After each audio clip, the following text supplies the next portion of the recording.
Vamos ler. Hoje eu quero pregar. Não, eu não quero pregar. Eu não vou pregar mais. Eu agora vou conversar. Mudar a chave. Amém? No restante desse ano nós vamos conversar. É a direção que eu tenho de Deus. E hoje eu quero conversar com você sobre pensar. Tá bom, esse tá bom.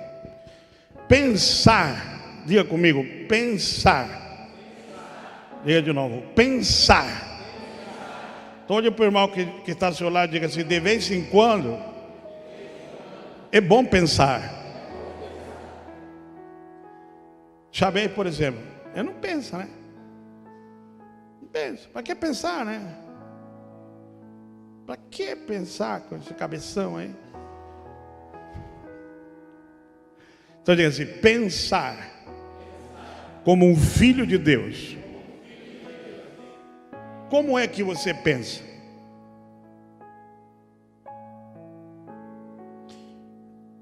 Você sabia que a maior parte do tempo os filhos de Deus pensam como se não fossem filhos de Deus? Como você pensa? Qual é a tua linha de raciocínio diária? Como você raciocina a vida? Tua existência, teus problemas, teus desafios. Como você se pensa? Irmão Daniel, como você se pensa? Você se pensa magrinho? Eu me penso magrinho. Aliás, eu posso escolher o que eu penso. Eu me penso bem magrinho assim. Você se pensa magrinho? Gordinho? E com cabelo? Com cabelo assim. Tá vendo? Esse pensa que ele é filho de Deus. Então eu quero falar com você sobre pensar. Mas primeiro, me dê o versículo. Mas todos quantos o receberam, deu-lhes o poder de serem feitos filhos de Deus, a saber, os que creem no seu nome. Todos juntos. Mas a todos quantos o receberam, deu-lhes o poder de serem feitos filhos de Deus, a saber, os que creem no seu nome. A quem lhes deu o poder de ser filhos de Deus? A quem lhes deu o poder de serem feitos filhos de Deus? A quem? Então pergunta para o vizinho: vizinho, você creu no nome dele?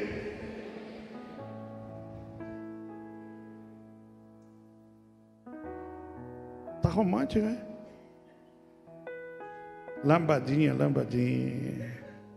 Que eu te conheço de outros carnavais. Quem é o filho de Deus? Quem é o filho de Deus? Eu gosto de uma versão, a minha versão diz: deu-lhes a potestade. Sabe por que eu gosto disso? Porque eu não sei aqui no Brasil, às vezes os irmãos advogados me ajudam, mas na minha pátria, quando uma pessoa ela adotava uma criança ou se tornava tutor, existia um documento que se chamava pátrio poder. Ela tinha potestade. Era uma potestade. Isso é correto? É correto. Aqui no Brasil é assim: potestade. Pátrio poder, que seria uma potestade. Vem da palavra grego para potestade. Tá? No grego existem várias palavras para poder. Por que eu digo isso? Por que isso está aqui assim? Na minha versão diz potestade. Ou seja, é a adoção. Você sabia que na cultura romana um romano podia ter muitos filhos. Muitos. De fato, romanos tinham muitos filhos. Uma porque era uma cultura muito promíscua, e os homens tinham muitas mulheres, então tinham muitos filhos. Mas somente aquele filho que aquele homem entendesse que se tornaria seu herdeiro, ele o adotava, e essa adoção se lhe dava o nome de potestade. Então você pode ver isso muito claramente num filme muito conhecido, que é o Ben-Hur. No Ben-Hur, o Ben-Hur é adotado em fórum público por um cidadão romano. Então ele sai. Esse filme é fantástico. Eu não sei se quem escreveu a história do Ben-Hur tinha como objetivo passar essa mensagem, mas se não tinha, só pode ter sido Deus. Porque o Ben-Hur, olha que coisa tremenda. O Ben-Hur, ele é judeu. E judeus, eles vêm debaixo do código legal da lei, onde eles se orgulham de estarem na escolha de Deus, até hoje. O judeu olha para o gentio e não olha igual, olha para baixo, porque ele se considera o eleito. Então o Ben-Hur se torna escravo,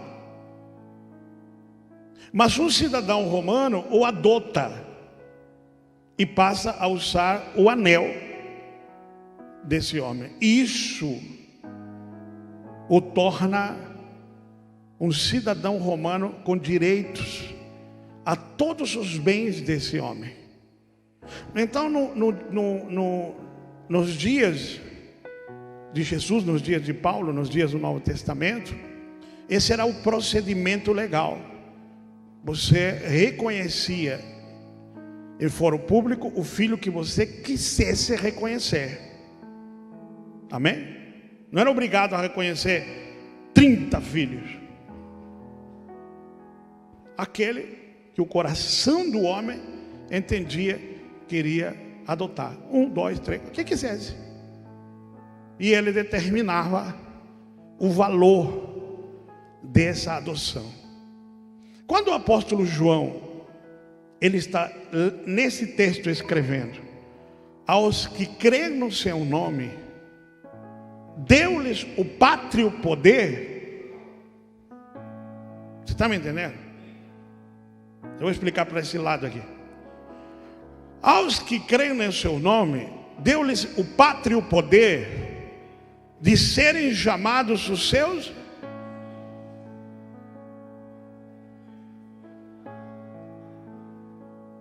Mas isso não é uma coisa de que você diz assim: ah, sabia que eu sou filho de Deus? Não.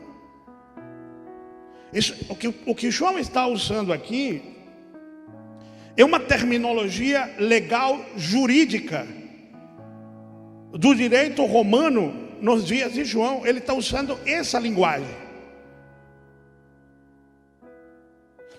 Para nós não faz muito sentido esse versículo, porque para nós é mais ou menos assim: ok, somos filhos de Deus, amém. Mas para quem escreveu isso, ele sabia o que ele estava escrevendo.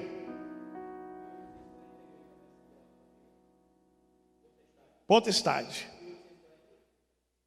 A minha diz potestade. O que João estava dizendo, quando um cidadão romano ele vai ao fórum público e diz: fulano de tal é meu filho, e a partir de hoje vai carregar meu nome, não importa se é de sangue, se não é. Não é uma questão de direito sanguíneo, é uma questão de poder. Eu tenho um poder e eu transfiro a quem eu quero. E eu escolho esse aqui. E vou dar a esse aqui meu nome. E a partir daquele dia, aquele cidadão, ele podia ter sido escravo, qualquer coisa na vida, ele vai passar a usar os poderes daquele homem, com direito. Não é uma questão de possibilidade, não, é uma questão de direito. Essa linguagem aqui é legal, não é uma questão religiosa, é uma questão de direito legal. E aonde esse cidadão fosse, dentro das províncias do Estado romano, esse cidadão, as portas estão abertas, porque de acordo com o poder do adoptador, é o poder que ele vai carregar. Se o cara tiver má sorte e foi adotado por um meia boca, um centurionzinho ali, capitão de 100, tá bom.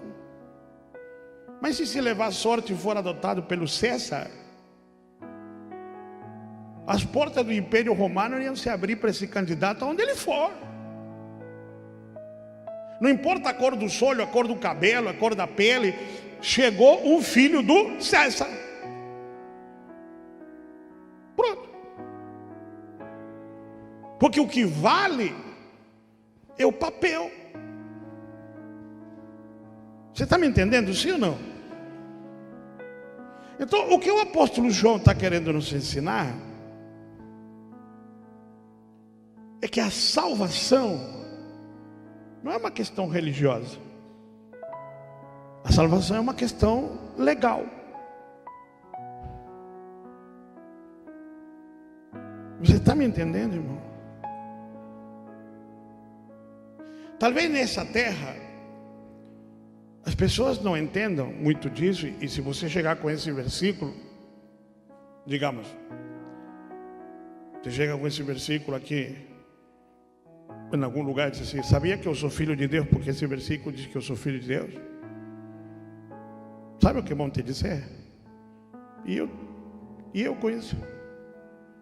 Então, por exemplo, se um cidadão romano chegasse numa província que não é romana e dissesse assim: eu sou filho de tárcios quintos, múltiplos e duplos, e o cara vai dizer: e eu aí com isso? Aqui não vale.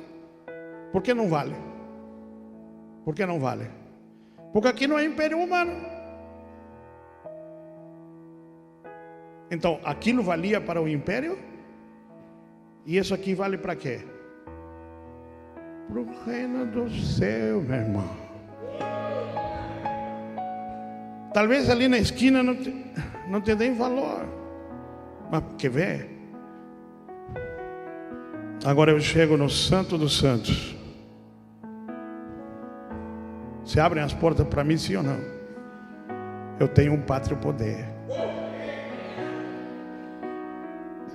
Está vendo que você não sabe pensar como filho?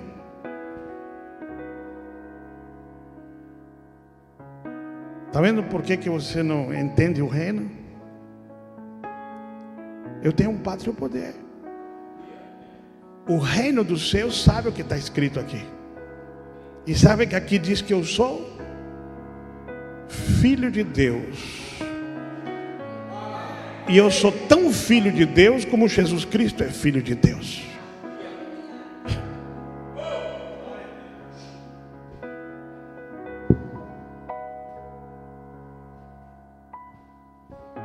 Vou ver se essa igreja ali me entende.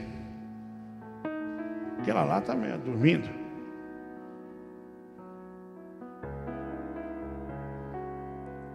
Tudo que você precisa para chegar no céu e as portas se lhe abrir é daquele versículo.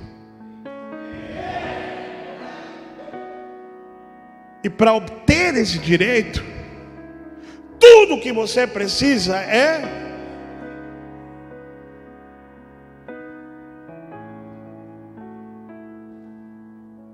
você crê?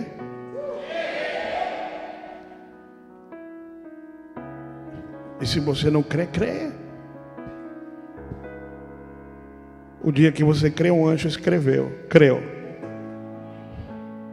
Um anjo escreveu num livro eterno com caneta dourada teu nome. Então, no cartório celestial de registro civil, registraram teu nome. Está lá.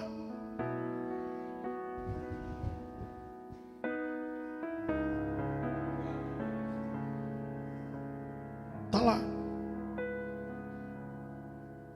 Lá está escrito: Chavez e Moura, né? Chavez Moura, filho de Yahvé, pelo sangue de Cristo Jesus, mediante a fé no Cordeiro.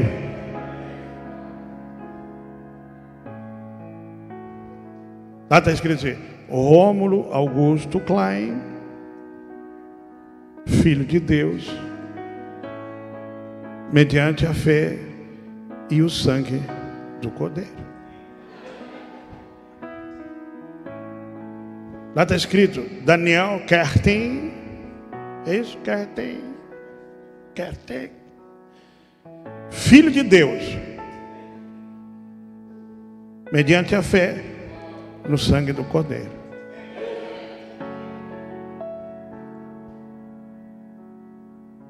Aí você pode perguntar: pastor, para que me serve isso? Bom, tudo depende do que é envolvido por trás do dono, do adoptador. Se for um pelado, você vai se dar mal, é capaz de ter que te ajudar o que é adotar. Agora, como se trata de Deus, tudo que está envolvido é tudo que o nome dele pode fazer.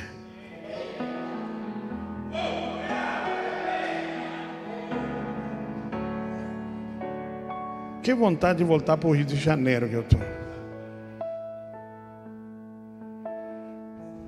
Eu tinha me esquecido como aqui os irmãos. Calma. Graças a Deus eu vou para Fortaleza aqui uns dias já lá. Você está entendendo o que eu estou pregando ou não? Falando ou não? O problema, está vendo como você não pensa como filho? Porque se você pensasse como filho, você saberia do que você tem direito. Sabe qual é o problema? E agora eu vou te passar a explicar por quê. O problema está, basicamente, me dá João 3,18. Em algumas confusões que os teólogos fazem,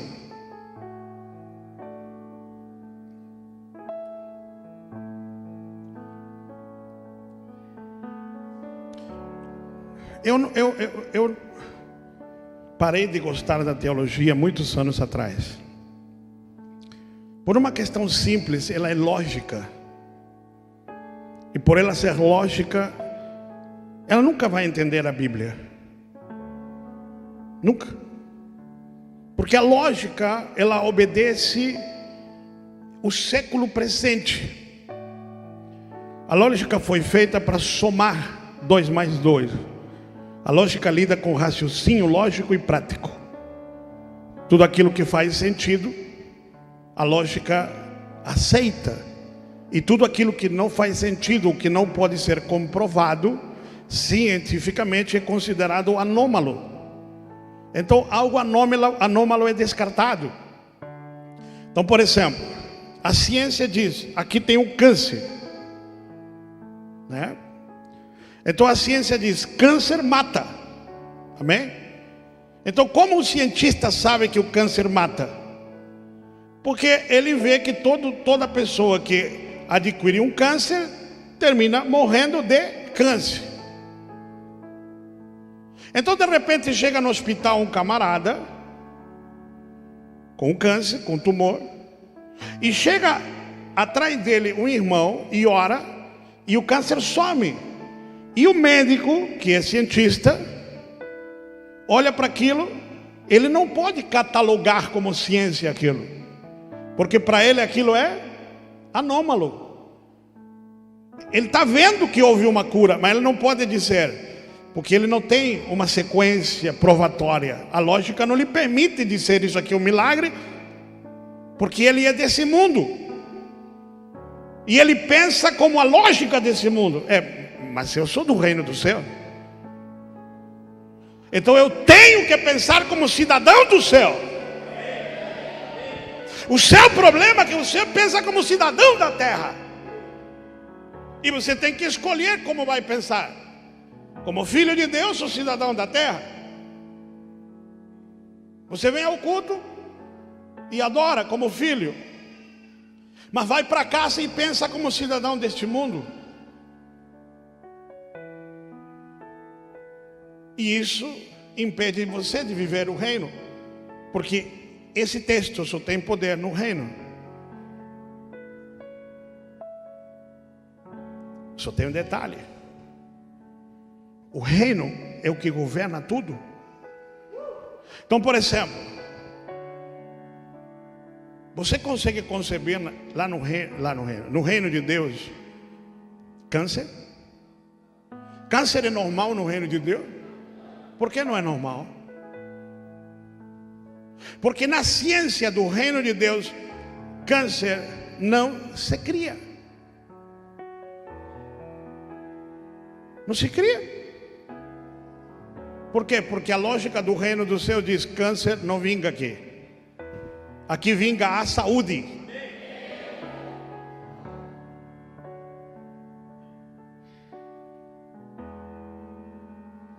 Um dia eu estava falando com um pastor sobre que eu acredito que todas as enfermidades podem ser curadas. E eu acredito que o propósito de Deus é que todo filho de Deus viva saúde. E esse pastor me disse assim: mas eu acho que não, porque é natural que pessoas tenham doença. Digo, é verdade, é natural. Neste mundo. Mas eu não sou mais cidadão deste mundo faz algum tempo. Eu me tornei cidadão do reino dos céus. Eu recebi um nome. Eu tive uma adoção de filho.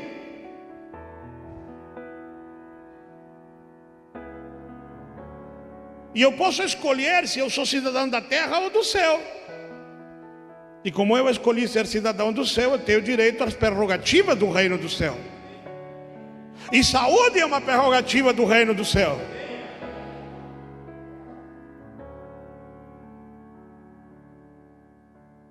A lógica não entende isso, claro, e eu respeito, porque ela é do outro mundo.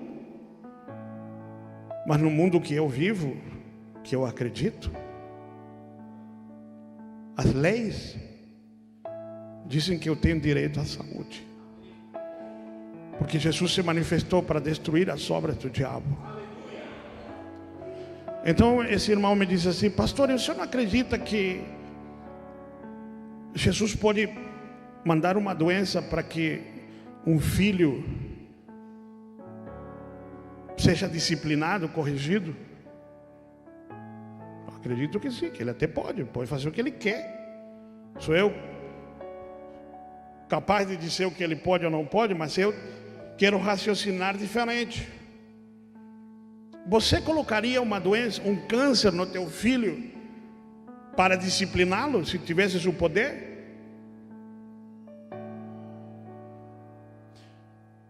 Eu um dia, até o Ariel nem deveria ouvir isso, tapa os ouvidos, Ariel. Um dia eu fiquei bravo com o Ariel, nem lembro por quê. E eu digo assim: me dá esse celular. 30 dias.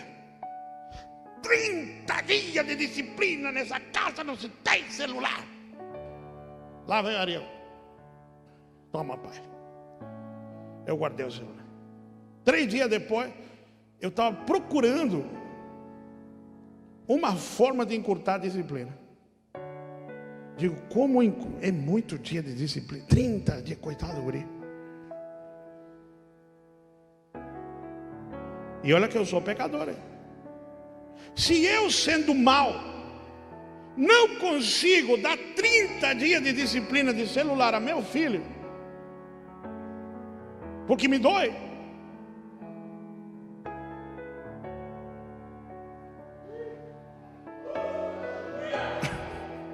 Eu sou mau, eu sou humano, pecador, falho, e eu tenho bondade de entender. Puxa vida, é muito dia. Então lá com os 10 dias, ele fez algumas ações. Eu digo: vem cá, meu filho, bem bravo, tenho visto que tens melhorado o teu comportamento, portanto, eis que te digo, terminou a disciplina.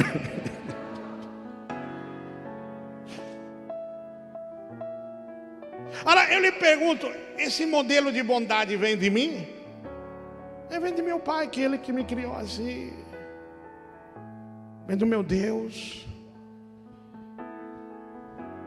Agora o problema é que nós raciocinamos com a mente deste mundo, e a mente deste mundo ela é satânica. A Bíblia diz, é satânica e é perversa. Então você raciocina com raiva, com ódio. Mas antes eu quero explicar um pouquinho isso aqui.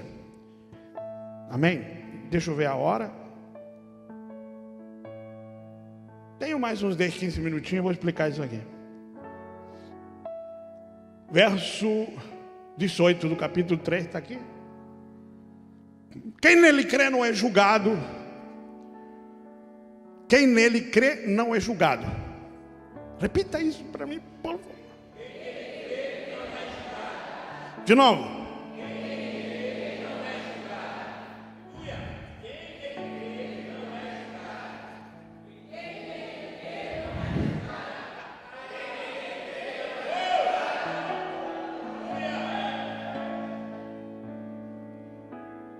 Porquanto o que não crê já está julgado, porquanto não. De novo. Não, na parte de baixo. O que não.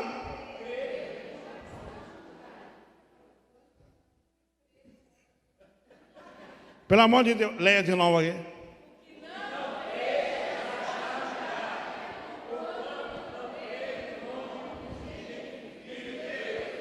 De novo. De novo.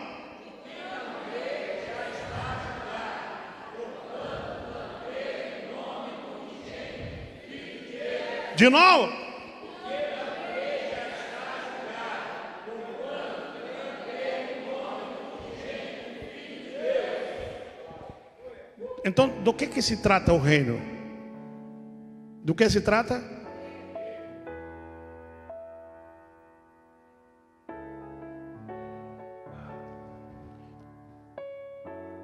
O que não crê já está condenado. Por que ele está condenado? Porque ele peca? Não. Ele está condenado porque ele não?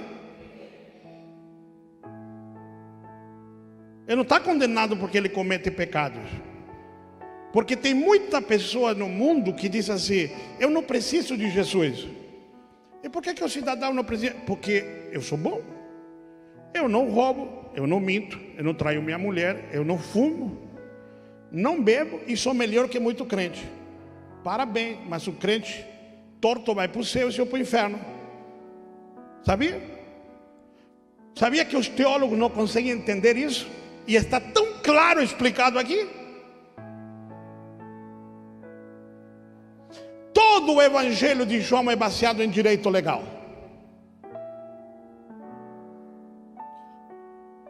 Eu vou lançar um livro sobre o Evangelho de João. Já fazem 4 anos que eu escrevo sobre o Evangelho de João. Todo ele é sobre direito legal. E João não era advogado. Isso que me impacta. Por isso que o Espírito Santo escreveu. Em João nos seja apresentado o Espírito Santo como nosso advogado. O nome dado é Paracletos, aquele que te acompanha quando você vai ser julgado.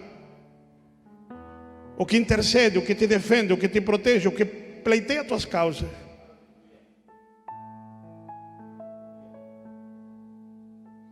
Consegue entender? Então muitas pessoas não vão para o céu, sabe por quê? Porque elas acham que são boas o suficientes e não precisam de um Salvador. Porque elas baseiam sua existência eterna nas suas capacidades de ser bom.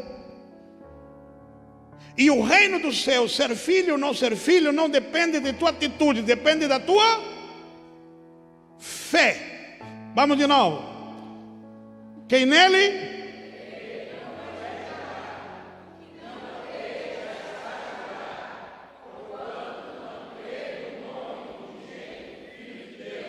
O que te torna filho de Deus?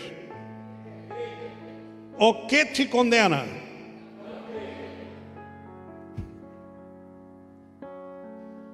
Como você pensa? É direito legal. Agora saiu uma vertente nova, o John Piper. Eu não gosto de falar de nome, mas ele é um escritor famoso e agora sabe o que me irrita? É que uma pessoa libera uma coisa, um livro, e parece que todo mundo replica como sendo a última revelação do ano.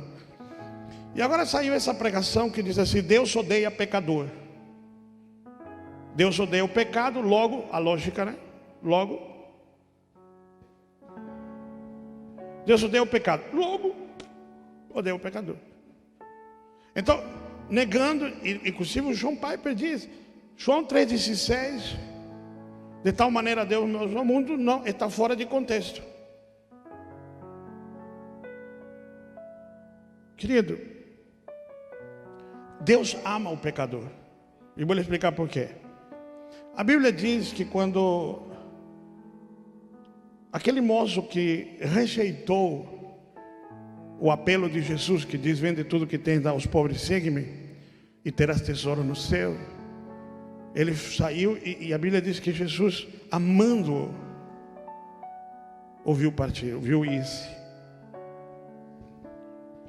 Jesus ama todo mundo. Todo mundo. E eu estava ouvindo um pregador calvinista e ele disse assim: porque Deus odeia os seus inimigos. Eu digo assim: para, porque agora foi longe demais. Pensei, eu estava ouvindo no YouTube. Como que um Deus que me manda amar meus inimigos, ele odeia os dele? Como pode ter lógica isso? Mas nem na lógica desse mundo faz sentido. Ele diz assim: Victor, ame teus inimigos, enquanto eu odeio os meus. Faz sentido para você? Pois tem pregador que está pregando isso.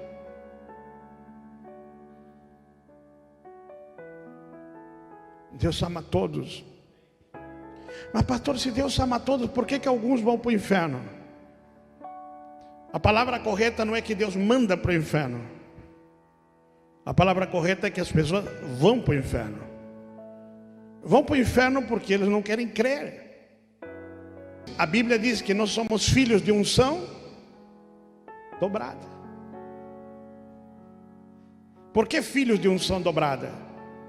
O pai trabalhou para deixar uma herança para Jesus. Jesus trabalhou para deixar uma herança para... E o que ele disse antes de partir? Coisas maiores. Por que ele diz maiores? Por que Jesus diz você? Porque ele diz: do meu pai eu recebi uma unção, eu dobrei a unção e eu transfiro a vocês o dobro. Por que Eliseu tinha direito ao dobro da herança do seu senhor? E Geazi, o tonto, poderia ter o direito ao dobro da herança de Eliseu. Mas por que nós não pensamos assim? Porque nós não temos cultura de reino, temos cultura do mundo. E o mundo diz assim: meu filho, que trabalhe. Eu trabalhei aquele trabalho também. Mas essa não é a cultura do reino do céu. A cultura do reino do céu é: eu trabalho para meu filho.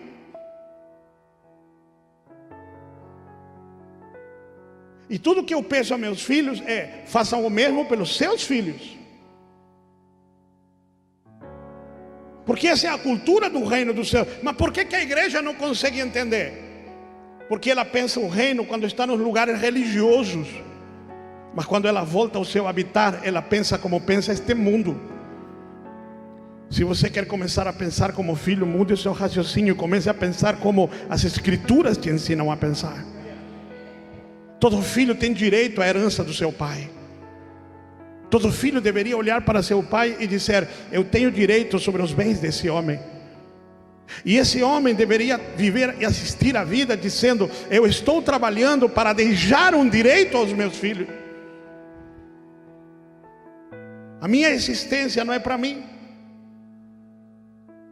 Desde que eu me levanto até que eu me deito, eu trabalho para deixar herança aos meus filhos espirituais e biológicos. Essa é minha missão. Eu escrevo, eu busco, eu alimento para que os meus discípulos tenham uma herança espiritual. Então nós, quando nos conectamos com Deus, nos conectamos com deveres. Quando um pregador vem ao púlpito e diz assim: porque você tem a obrigação, e aí a pessoa dá aleluia, uau, uau, fala Deus. É assim ou não é? Porque você tem que orar, porque você tem que jejuar, porque você tem que ser santo, e fala Deus. É assim que funciona, assim ou não, pastor? E quando vem um pregador e diz: sabia que você tem direito a cura? Carnal. Sabia que você tem direito à prosperidade? Carnal. Mundano. É assim ou não é assim que eu estou falando? Por quê? O Senhor disse assim: sabe por quê? Porque vocês não conseguem pensar como filho. Filho pensa no direito que ele tem. Então nós não conseguimos entender que quando aceitamos Jesus como Salvador, nos tornamos herdeiros.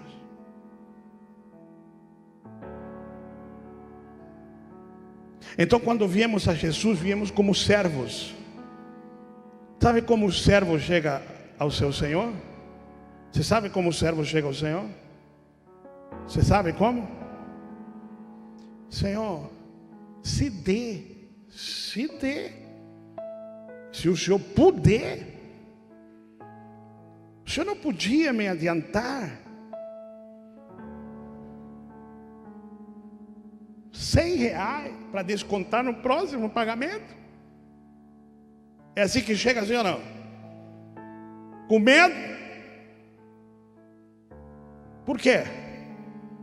Porque ele sabe que não tem direito, que isso é um favor. Então quando você chega a Deus, como você chega?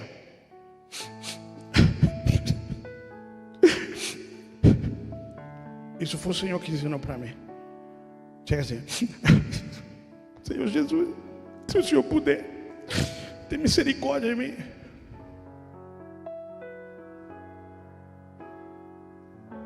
Tá, eu lhe pergunto: quem é pai aqui? Pastor aqui, pastor Romeu, você é pai. Quando teu filho vai ter contigo, ele chega te pedindo misericórdia? E se ele chega pedindo misericórdia, você não dá um tapa no ouvido? É? Porque o que ele te transmite quando te pede misericórdia? Ele te trata como um tirano. Quando você chega a seu pai terrestre dizendo: paizinho, paiinho, tem misericórdia de mim, você está dizendo para seu pai: o senhor é esse cara é um tirano. Se eu não chegar mansinho, ele desce o chicote em mim. Sim ou não? Porque esse é o Deus que você acredita. Sabe o que diz o autor aos Hebreus? Sabe o que diz? Entre com atrevimento à presença de Deus pelo sangue, pelo único e vivo caminho. A palavra grega é atrevimento. Seja atrevido. Como é que o filho chega no pai? Velho, me dá 50.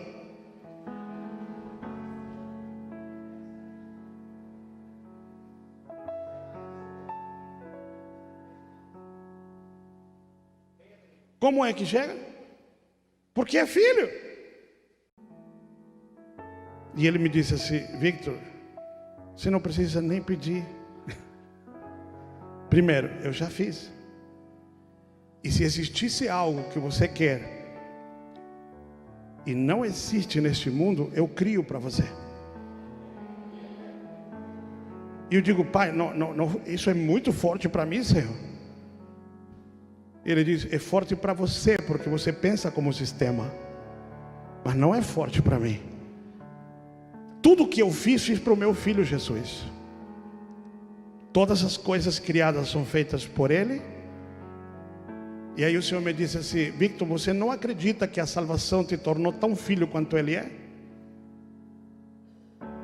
O dia que você conseguir entender que a salvação te tornou tão filho quanto Jesus é, então você vai entender que Jesus pode criar coisas para te agradar. Por que tua mente está relutante? Porque tua mente ainda pensa com a mente desse mundo, infernalizada por teologias de homens, e muitas delas nascidas no inferno. Quando o apóstolo Paulo disse que nos púlpitos se pregariam doutrinas de demônio, é a isso que eu estou me referindo, e a isso que ele estava se referindo. Doutrinas que arrancam de você os teus direitos legais, conquistados na cruz, dados pelo rei, e você não os aceita. Se recusa a ser filho de Deus, porque não crê, e porque não crê é condenado. Não é tua oração que te salva, não é tua santidade que te salva, é a tua fé. E o que te condena não é o teu pecado, é a tua incredulidade.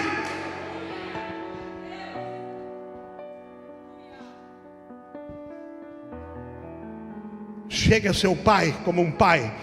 Você pode olhar a Deus nos olhos, não baixe a cabeça, porque Jesus te deu o direito. Quando você chega, como se o próprio Jesus chegasse: pelo sangue do Cordeiro, papai, estou aqui.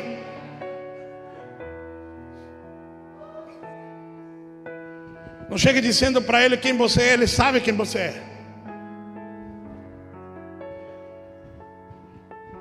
Curta ele, desfrute ele, e diga o que você quer. Se ele acha viável, te dá. Se ele acha que não é a hora, ele vai te dizer: não é a hora, mas vou te dar. E vai chegar um tempo que a tua mente não vai precisar pedir, porque a tua mente estará tão conectada com Ele, que você vai saber antes de pedir o que Ele já quer te dar, porque Ele já sabe que você iria pedir. E vai chegar momentos que você só vai dizer: